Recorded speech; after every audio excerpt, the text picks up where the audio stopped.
का मित्रांनो, स्वागत आहे आपल्या YBD अकॅडमी युट्यूब चॅनल वरती.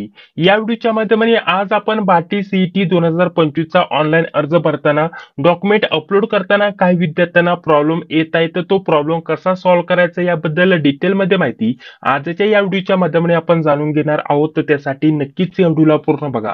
तुम्ही बाटी झालं, TRT, सारथी, महाज्योती किंवा ART कोणत्याही सीईटीचा ऑनलाईन अर्ज भरत असाल तर प्रक्रिया ही सारखीच असणार आहे. त्यावरती दोन डिटेलमध्ये आपण आपल्या चॅनलवरती व्हिडिओ अपलोड केलेले आहेत की ऑनलाईन अर्ज कसा भरायचा.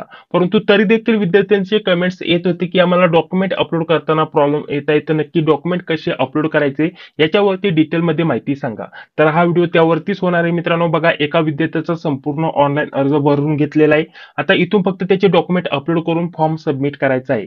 तर डॉक्युमेंट कसे तुम्हाला न चुकता व्यवस्थित अपलोड करायचे याच्याबद्दल मी तुम्हाला माहिती देत आहे. तर सर्वप्रथम जर म्हटलं तर बघा, पासपोर्ट साईज फोटो अपलोड करायचा आहे. या फोटोची साईज 100 केबीच्या कमी पाहिजे आहे आणि JPG फॉर्मॅटमध्ये पाहिजे आहे. त्याच प्रकारे सिग्नेचर अपलोड करायचे. त्यानंतर पुढे जर म्हटलं तर पुढे आपल्याला काय म्हटलेलं आहे, 10वीचं मार्कशीट अपलोड करायचंय, 12वीचं मार्कशीट किंवा बोर्ड सर्टिफिकेट अपलोड करायचंय. पुढे बघा कोणकोणते डॉक्युमेंट आहेत अजून.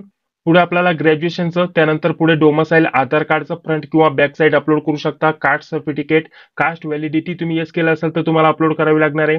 त्यानंतर पुढे जर म्हटलं तर आपल्याला बघा, पुढे आपल्याला इन्कम सर्टिफिकेट अपलोड करायचंय.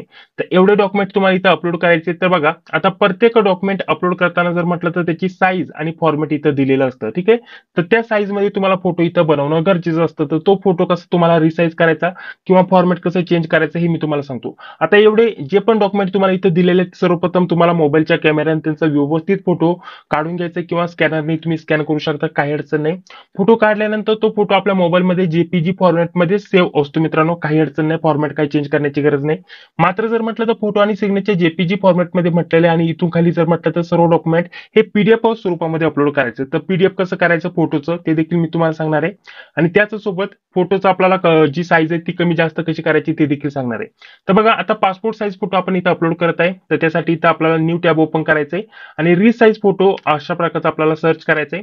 अशा प्रकारच्या 2-3 वेबसाईट येतील. आपण ही वेबसाईट ओपन करू शकता, जिची URL तुम्ही बघू शकता किंवा इथं लोगो देखील दिलेला आहे तो बघू शकता. तर या वेबसाईटला आपल्याला ओपन करायचंय.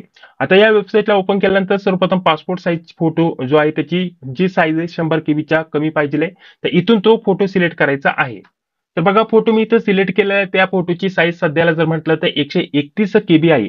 तर आता इथं फक्त आपल्याला जास्त काय करायची गरज नाही. जर फॉर्मॅट तुम्हाला JPG फॉर्मॅट नसेल आणि चेंज करायचं असेल, PNG फॉर्मॅट असेल नाही तर अदर कोणताही फॉर्मॅट असेल फोटोचं, तर इथून ते चेंज करू शकता. शक्यता फोटो आपण काढल्यानंतर मोबाईलमध्ये तो JPG फॉर्मॅटमध्ये सेव्ह असतो, त्यामुळे हे काही चेंज करण्याची गरज नाही.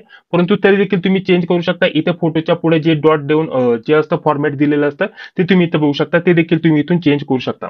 आता बघा, 131 केबीचा फोटो आहे, परंतु आपल्याला 100 केबीच्या आतमध्ये बनवायचा आहे. तर फक्त इथं क्वालिटी आपल्याला कमी जास्त करायची.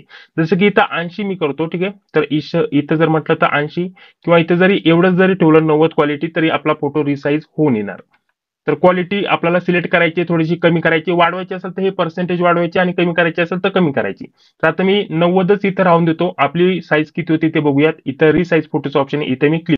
तर बघा, त्यानंतर आपल्या फोटोची साईज जर म्हटलं तर 113 KB झालेली आहे, जी की तुम्ही स्क्रीनवरती बघू शकता. ठीक आहे.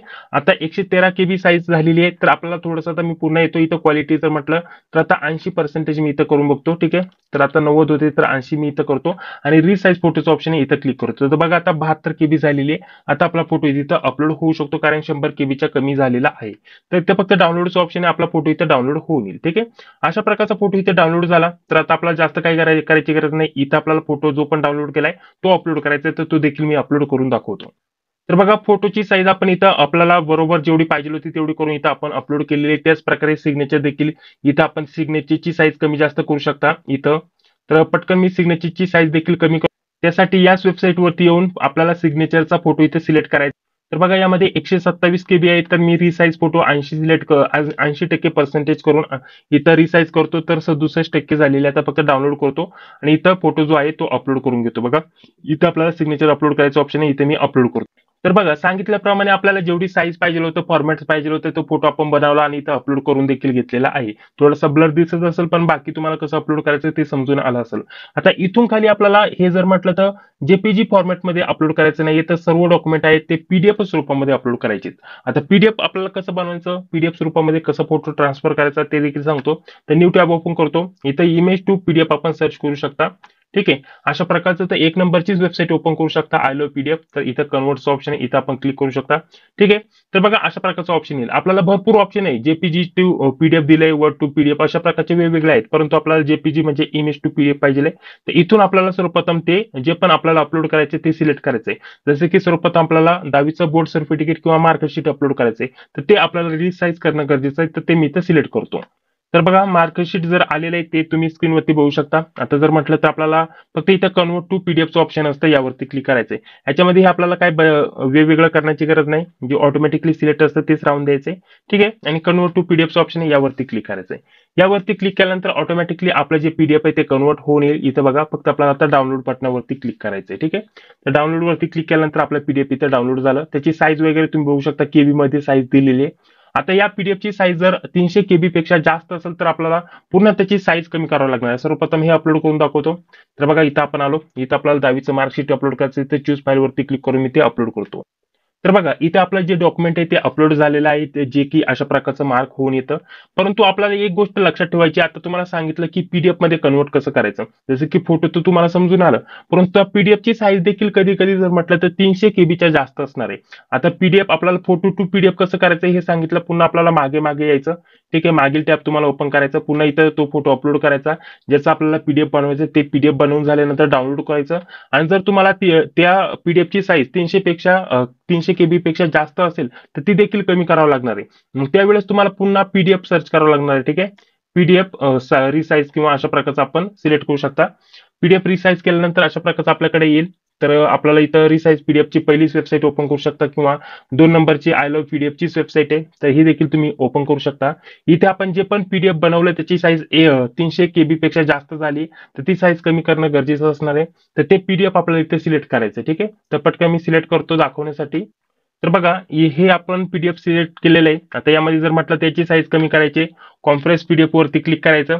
आता इथं जर म्हटलं तर बघा हे पीडीएफ जर म्हटलं तर आधी किती केबीचं होतं आणि त्यानंतर किती केबीचं होतंय याच्याबद्दल इथं माहिती दिलेली आहे. तर बघा आता यामध्ये बघा हे पीडीएफ आपल्याला कमी साईज मध्ये भेटलेलं आहे. तर अशा प्रकारच्या वेगवेगळ्या वेबसाईट आहेत. तुम्हाला काही सेकंदामध्ये त्यांची साईज रिसाईज करून देतात. तुम्ही दुसरी देखील तुम्हाला जर ही व्यवस्थित नाही वाटली तर दुसरी देखील वेबसाईट ट्राय करू शकता. इथं रिसाईज पीडीएफची भरपूर वेबसाईट आहे. त्याच्यावरती पीडीएफ अपलोड करायचा आणि 300 केबीच्या कमी तुम्हाला करून घ्यायचं असतं. ठीक आहे. अशा प्रकारचे सर्व डॉक्युमेंट तुम्हाला इथं अपलोड करून घ्यायचे आहे. तर बघा अशा प्रकारचे हे डॉक्युमेंट तुम्हाला दिलेले आहेत. तर सर्व डॉक्युमेंट आता मी पटकन इथं त्या साईजमध्ये बनवून इथं अपलोड करून घेतो. तुम्हाला कसं साईज करायचं, रिसाईज करायची, कमी जास्त कशी केबीची साईज करायची हे देखील सांगितलं. अपलोड कसं करायचं ते देखील सांगितलं. फोटो टू पीडीएफ किंवा पीडीएफ आपल्याला कमी एमबी मध्ये किंवा केबी मध्ये करायचं त्याच्याबद्दल देखील माहिती दिलेली आहे. तर या स्वरूपामध्ये आपल्याला साईज बघून घ्यायची. आपल्याला फॉर्मॅट कोणतं दिलेलं आहे, पीडीएफ की जेपीजी. त्यानंतर त्याची साईज किती पाहिजे ती बघायची आणि फोटो काढून त्या साईज मधला फोटो आपल्याला क्रिएट करायचा तसा आणि त्यानंतर तो अपलोड करायचा. ठीक आहे. अशा प्रकारे बाकी या व्यतिरिक्त तुमचे अजून काय प्रश्न असतील तर कमेंट बॉक्समध्ये सांगायला विसरू नका. तर बघा आता सर्व जे सांगितले होते ते सर्व डॉक्युमेंट मी इथं अपलोड करून घेतलेले आहेत. आता सेव्ह अँड नेक्स्ट बटनावरती मी क्लिक करतो. सांगितल्याप्रमाणे व्यवस्थित तुम्ही देखील जर अपलोड केलेले असतील तर तुमचा अर्ज न काही प्रॉब्लेम येता इथं सबमिट होऊन जाईल. तर बघा आता संपूर्ण डिटेलमध्ये माहिती तुम्हाला स्क्रीनवरती दिसत असेल. जी पण माहिती तुम्ही भरलेली असते थोडीफार मी ब्लर करताय. बाकी माहिती तुम्ही स्क्रीनवरती बघू शकता. जसं तुम्ही माहिती भरली ती सर्व माहिती तुम्हाला इथं स्क्रीनवरती दिसत असेल. यामध्ये काय बदलाव करायचा असेल तर तुम्ही आत्ताच बदलाव करून घ्या. पुन्हा एकदा सबमिट झाल्यानंतर तुम्ही बदलाव करू शकत नाही. त्यामुळे फॉर्म भरताना माहिती शक्यतो चुकून देऊ नका. तर बघा थोडंसं खाली घेतल्यानंतर संपूर्ण आपण जे डॉक्युमेंट अपलोड केलेले आहेत याच्याबद्दल देखील माहिती तुम्हाला इथं दिसून येईल. ठीक आहे. तर बघा अशा प्रकारची संपूर्ण माहिती तुम्हाला इथं दिसून येत आहे. आता यामध्ये काय मॉडिफाय करायचं असेल, काय एडिट करायचं असेल तर तुम्ही इथं एडिट करू शकता. कारण एकदा फॉर्म सबमिट झाला तर तुम्ही एडिट करू शकत नाही. त्यानंतर आता डायरेक्टली आपल्याला सबमिट करायचं असेल, व्यवस्थित माहिती भरली असेल अर्जामध्ये, डायरेक्टली सबमिट बटनावरती आता आपल्याला क्लिक करायचंय. यानंतर अशा प्रकारचा नोटीस येईल. ओकेचं ऑप्शन आहे. ओके वरती आता मी क्लिक करतो. संपूर्ण माहिती मी व्यवस्थित भरलेली आहे. तर बघा आता एक अर्ज मी भरलेला आहे. यामध्ये जर म्हटलं तर याच्याबद्दल तुम्हाला माहिती स्क्रीनवरती दिसत असेल अर्जाबद्दल बाकीची माहिती. आता इथूनच तुम्ही जो अर्ज भरलेला आहे त्याची प्रिंट घेऊ शकता. तुमच्याकडे व्यवस्थित प्रिंट जपून ठेवायची कारण सीईटी झाल्यानंतर तुमचं डॉक्युमेंट व्हेरिफिकेशनच्या वेळेस तुम्हाला या प्रिंटची गरज पडत असते. ठीक आहे, प्रिंट व्यवस्थित जपून ठेवा. तुम्हाला शेवटीपर्यंत तुमचं सिलेक्शन होईपर्यंत तुम्हाला प्रिंटची गरज पडणार आहे. तर लगेच प्रिंट बटनावरती क्लिक करायचं, प्रिंट काढून ठेवायची. आणि याच्या व्यतिरिक्त तुम्हाला दुसऱ्या योजनांसाठी अर्ज भरायचा असेल तर त्याच्यासाठी देखील तुम्ही भरू शकता. जिथं सिलेक्शन होईल तिथं तुमचं होऊन जाईल, काही अडचण नाही. जसं की तुम्ही आयबीपीएस यामध्ये आयबीपीएस मार्फत एसबीआय एक्झाम वगैरे होतात त्याच्यावर तुम्ही फॉर्म भरू शकता. आरबीआयचे, आरआरबीचे, नाबार्डचे जे बँकेचे वगैरे एक्झाम होतात किंवा आपल्याला एसएससी सीजीएलचे जे एक्झाम होतात त्याच्यासाठी देखील तुम्ही इथं ट्रेनिंगसाठी इथं फॉर्म भरू शकता, काही अडचण नाही. ठीक आहे, एक फॉर्म मी तुम्हाला व्यवस्थित भरून दाखवलेला आहे. त्याच प्रकारे दुसऱ्या देखील फॉर्मसाठी तुम्ही इथं अर्ज करू शकता, काही अडचण नाही. ठीक आहे, तर ही संपूर्ण प्रक्रिया आहे. फोटो आणि सिग्नेचर डॉक्युमेंट वगैरे अपलोड करताना ज्या विद्यार्थ्यांना प्रॉब्लेम येत होता तो कसा सॉल्व्ह करायचा हे मी तुम्हाला या व्हिडिओच्या माध्यमाने सांगितलेलं आहे. हा व्हिडिओ जर आवडला असेल तर लाईक करा. चॅनलवरती पहिल्यांदा आला असेल तर चॅनलला देखील सबस्क्राईब करा. जी बेल येते ती लाईक क्लिक करा. भेटूया आता पुढील व्हिडिओमध्ये. जय हिंद, जय महाराष्ट्र.